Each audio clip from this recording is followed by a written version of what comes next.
руснаците са изстреляли най-голямата ракета в света. Руска атомна подводница от клас Оскар-2, Тихоокеанския флот, е изстреляла ракета П-800, изключително огромна, наследник на ракета П-700, която е още от съветско време. Посланието, което руския флот изпраща с тези огромни противокорабни ракети, руската ракета, която е изстреляна, се използва, доколкото разбираме, за поразяване на военноморски цели на 250 км разстояние, като освен това две по-малки противокорабни ракети П-800 също са били изстреляни срещу същия набор от цели от ударната подводница Ясен М. Международни издания съобщиха, че и трите ракети са поразили своите цели успешно, като военните кораби са били разположени край полуостров Камчатка, който знаете, от Камчатка се контролира фактически северната част на Тихия океан. Камчатка е стратегически важна, защото тя е и всъщност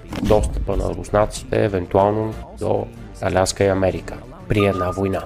Така че не случайно руснаците правят учения на Камчатка, защото именно на Камчатка, ако не дай си Боже има конфликт с Запада, ще трябва Русия вероятно да се отбранява, както между другото го е правила през Кримската война, от американците и от японците, почти със сигурност. Така че не е случайно това, което западни издания пишат, че Камчатка е укрепена именно за отбрана срещу японците и американците и че дори разполага с вълноломи, които се простират на над 50 метра под водата, с помещения предназначени не само за ядрени атакуващи подводници като Ясен М и Оскар-2, но и за подводници клас Борей А, които носят балистични ракети, демек познайте, т.е. могат да носят и ядрени заряди тези ракети. А изстреляната П-700, тя е от съветска разработка, но сега руснаците са подобрили и модернизирали и се използва като основно оръжие на подводните кораби, клас Оскар-2. Нейният обсек е 500 км, от 80-те години насам се смята за една от противокорабните ракети с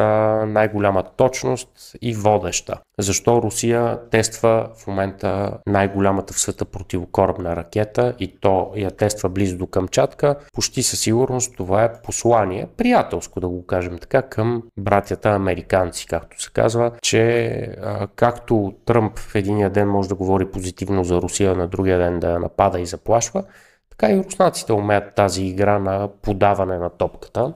Тази ракета П-700 тежи 7000 кг и е 4 пъти по-голяма от, например, по-модерния вариант П-800, която е и с по-малък обсек, и от прословутите циркони. Така че говорим за нещо изключително сериозно, въпреки че е на 30 години, сега е модернизирана тази ракета и